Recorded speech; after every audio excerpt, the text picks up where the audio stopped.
then when I went over to the States and I lived in LA briefly, I lived in Austin for a little bit.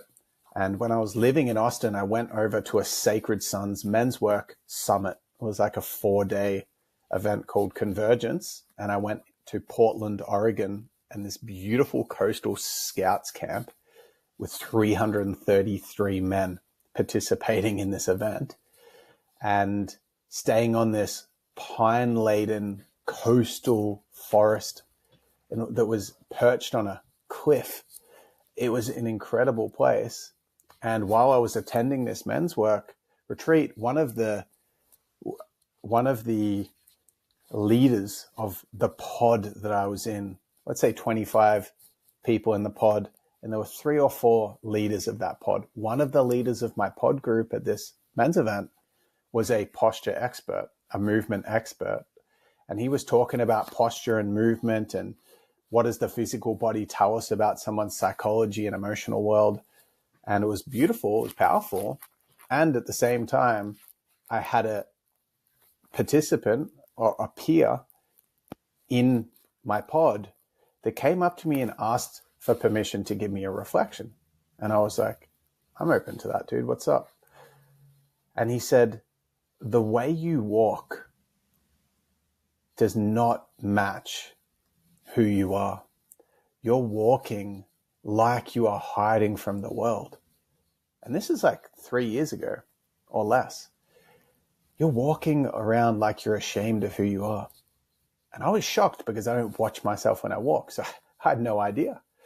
I was aware of my posture and working on my posture and whatnot, but I had no idea I was walking as a pretty much a physical apology.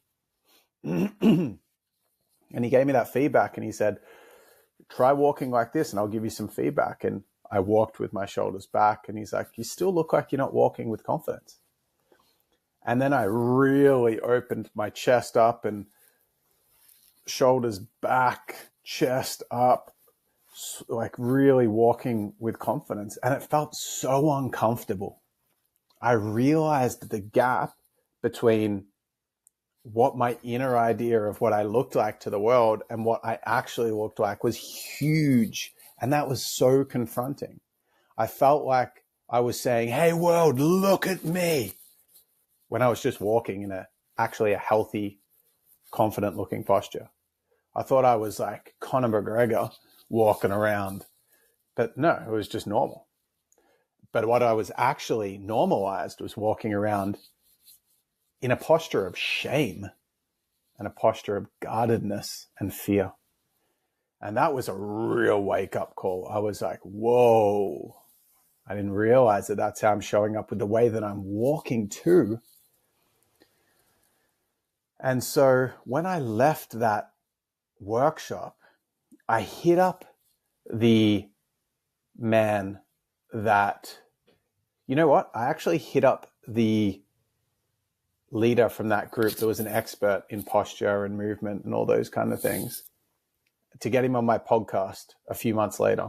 And I just moved from Austin to Costa Rica, lived in Costa Rica for 3 and a bit months, came back to Melbourne.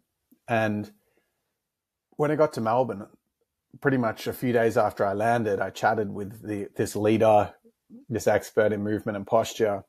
And he blew me away with the podcast episode. It's still up if you want to go check it out. The guy's name's Pasha Ursan, and it was an epic interview.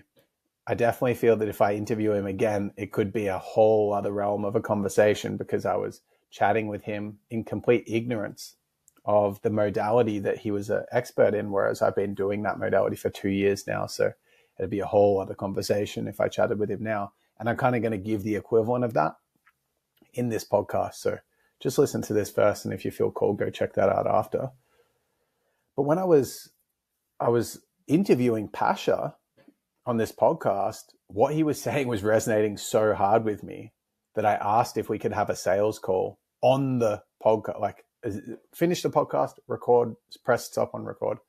And then I said, hey, can we chat about your coaching? I actually want to sign up. And I signed up for 12 sessions with him straight on that same call because I was keen to work on my posture. And I did that for a little bit and then had a bit of a break as I was training for this ultra marathon. And then I actually went to Thailand and worked with him full time for 7 days to work on my posture. Then I went back to Melbourne and I started to get work. I went to work with on this modality in Melbourne with one-to-one experts.